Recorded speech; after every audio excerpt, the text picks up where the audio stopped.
Yo, Tom Fiddzy here with my review of What If episode 8.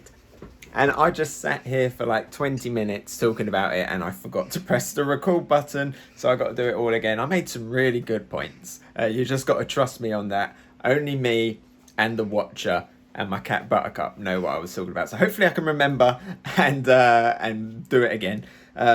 So, What If episode 8 review. First of all, I just want to say that the What If series, at the beginning I was like, I don't know about the What If series. I think it seems a bit childish. I don't think it'll be for me. I think it'll feel inconsequential and I won't be excited by it. I was wrong. I was very wrong, and I admit that.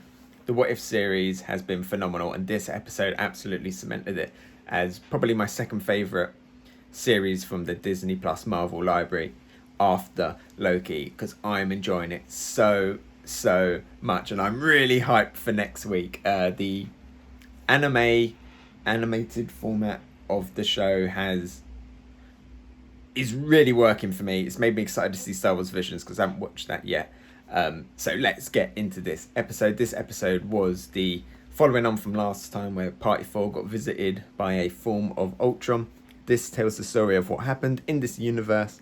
The Avengers never got to the Vision sarcophagus, or whatever it was, the cradle, before Ultron. Ultron got there first and therefore took over, and he won to the point where he completely took over the Earth, and then Thanos turned up and he just cut Thanos in two. Really cool moment. It does make me think though, was that too easy? Because he literally used his laser on his head and just cut Thanos. Thanos split in two. Nice clean cut, no guts anywhere. But if Ultron could have done that, why couldn't a Vision just done that, right? It's the same laser. Did he upgrade it or something? It's not really explained or anything, but yeah, why couldn't Vision do that? If it was so easy for Ultron to do it in Vision's body, why couldn't Vision do that in Endgame? Obviously there wouldn't be, or Infinity War, obviously there wouldn't be much of a story if that did happen, but yeah, big question mark. Maybe Vision had a little bit too much empathy or something. Maybe you need the Ultron, cold, calculated robot killer to do that. I don't know. Maybe he caught Thanos by surprise. Thanos wasn't expecting it, but yeah, bit of a weird one, that one. And Thanos must have already been to Earth a few times because he had all of the other stones anyway. Actually, how did he get them? Anyway, let's not think about too much about that, because they needed to get Ultron to have the stones. He got the stones and he went on a crusade throughout the universe, conquering it, and that was fantastic. An amazing showing of the Infinity Stones powers by Ultron. Much better than Thanos. He put Thanos to shame, not just splitting him in two, but also just demonstrating the powers of the stones, creating an army out of nothing, conquering planets, blowing them up from the inside, going against Captain Marvel and holding his own and destroying her and the Asgardians and everyone until it was only him left, and then being so powerful that he can hear a voice behind him, and that voice is the Watcher. Doctor Strange also, but you know, cosmic being, magic user, heightened intelligence, but Vision did it as well, and then eventually figured out how to break through. So great showing of the Infinity Stones power. Great showing of Ultron. Great return of Ultron, a character I've always wanted to see return. I'm really upset that he got killed off, because what the MCU needs is reoccurring villains. And I thought that Ultron would be a great reoccurring villain, getting a little bit stronger every single time, seeing different versions, seeing him upgrade himself. But no, so I'm still hoping, fingers crossed, that there was a tiny sliver of Ultron code out there in the MCU so that he can return one day. But I guess the multiverse opens that door. But the Ultron that we got here was really cool. Still had his kind of snarky sense of humour, but just super impressive displays of power and everything, you know, especially at the end. What I really liked is, we'll talk about it more later in this review, but when he was duking it out with the Watcher, his little Galactus reference where he like chomped down and ate a galaxy, that was great. And once again, an awesome showing of the potential power of the Infinity Stones. Maybe, I think I heard in the comics that Infinity Stones can't work in other universes and stuff. Guessing that it's totally irrelevant here, because clearly they were fighting through different universes and they were working fine. So, okay, just ignore that. But yeah, the rest of this episode, Animation, I mentioned it earlier on, really, really looked great in this episode. The lighting in particular, some of the visuals were fantastic. I think the anime style format and animation is really coming into its own and really helps for this series. Right at the beginning, Black Widow like checked her phone, or no, it was like a watch, and like just the lighting on that scene looked really impressive. Clint's sacrifice moment, which we'll talk about shortly, looked fantastic. The way it was framed and everything. One scene that really stood out to me was when they were fighting throughout the dimensions, and you saw the Watcher come down, and he just cleared like that big fungus forest, just like blew it all away. I thought that looked really impressive, really cool. And that is where this animation really comes alive. The backgrounds and everything looked fantastic.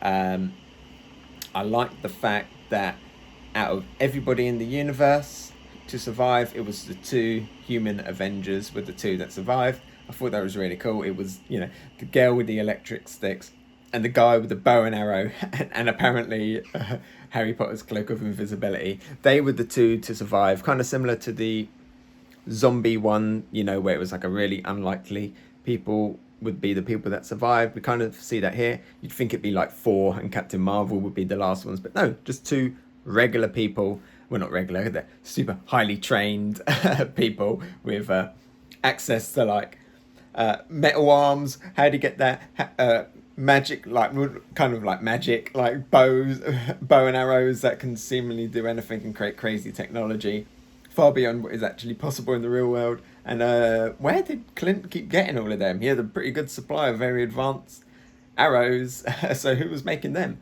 But especially in an apocalyptic wasteland. But it doesn't matter. But I like the fact that it was just two, just like kind of regular humans that were two. So it was like they kind of got overlooked by Ultron in the grand scheme of things. That was really, really cool. And obviously we got to see a lot more of Black Widow and Hawkeye's dynamic. I love the Vormir switch. You know, Hawkeye finally got his wish, being the one to do the sacrifice, which I thought was really cool. Speaking of returning characters with Ultron and returning villains, I'm so glad that Zola came back, and we get kind of confirmation that he is potentially still around in the MCU because there was a second copy of him. It was in the Winter Soldier base. I'm guessing after the events of Winter Soldier that SHIELD or Hydra, or I'm guessing maybe Thunderbolt Ross, took over that facility and cleared it out. So maybe Zola is in the hands of Ross in the raft or something and can return in the main MCU. I really hope so. And I really hope we see his head in a robot body like in the comics. He got a robot body in this, which was awesome. So maybe, fingers crossed, we will see it next week. But yeah, really great addition to come back. Another, again, I like it when it's like surprising characters are the ones that turn up like in these like apocalyptic situations, and the ones that return and that come in to help and like save the day and stuff. I'm always voting for the underdog. So when it's like the underdog characters, I really like that. Let's talk about Ultron and the Watcher at the end. The Watcher was fantastic in this episode, really getting a lot more involved. I like the moment where he had the files and Clint was looking at the files and he was going to go for the files and then he turned away, and that kind of moral like dilemma in his head of, should I interfere? This is the moment where I can interfere. He's so close. The Watcher's a great character. I'm glad that he's getting a lot more focus in this last episode. He was basically like the star of it, really. This was like his episode. And yeah, I really want to see him return in the MCU. So hyped for the fact that we're getting a second series of this because I want to see a lot more of him. It's really raining outside, so I hope that's not coming through on the audio. But yeah, he was really cool. I like the fact that he's just like a kind of a Netflix like junkie or Disney Plus junkie, like sitting on the sofa being like, come on, you can do it. You know, he was that kind of getting so involved. He was cheering at and talking at the TV. You know, then people, you're watching a film, they're like, don't go into the mine shaft, turn around, you idiot, why'd you do that? That's the Watcher watching all of the multiverses. I thought that was really cool. And I love seeing him get his gym gear on and fighting Ultron, fighting through the multiverse. I thought maybe we could have seen a little bit more crazy stuff, but we did get to see New York as like a castle and a medieval castle and Steve Rogers as president and stuff. I like it whenever you get like such epic fights that they are going across the universe and it's just crazy. You're punching each other into planets and through interdimensional barriers and stuff. And once again, I like seeing that Galactus moment from Ultron, and just seeing how powerful the Watcher actually is. You know, as I said, Ultron beat Captain Marvel, and here the Watcher was going equal. So you don't want to mess with the Watcher if he actually does get in a fight. Probably the most powerful being that we've seen in the MCU, other than this Ultron, right? If he can kind of, the power scaling, one of those power scaling. If he can take a punch from Ultron with all of the Infinity Stones, and that makes him beyond super hyper omega level, So yeah, that was really awesome, and I don't know what else to say because I've already said everything in my first recording that didn't record, and I hope I haven't repeated myself in this too much. But I thoroughly enjoyed it. The takeaways are I thoroughly enjoyed it. The animation was beautiful. I'm hyped for the multiversal team up. I'm excited at the revelation that Zola is potentially still alive in the MCU. I really like seeing the Watcher get more involved, and the ending with Doctor Strange was really cool. I got the feeling that Doctor Strange had kind of going to know the Watcher a little bit, or at least been watching him a little bit, because he wasn't like surprised when he turned up and he was like, so you're going to break your oath? Maybe they've been talking. Maybe he was the loophole that the Watcher could like talk to a little bit on the side. I don't really know, but I'm really hyped to see Evil Doctor Strange back as well, and what's going to happen next, and is the Watcher going to get punished for his actions? I mean, he said an oath that he wasn't going to interfere, but Ultron smashed through his TV screen and started to interfere with him. So, self-defense. He could pull the self-defense card, right? The Watcher. Anyway, let's find out. My cat wants to go out. So I'm going to end this here. Great episode. Can't wait for next week. And already can't wait for the next series. I've also just seen that Free Guys on Disney Plus, so I'm going to go watch that now. All right, let me know down in the comments what you think, and have you seen Free Guy as well? Let me know about that. Just let me know about anything. How are you? How you doing? Okay, bye.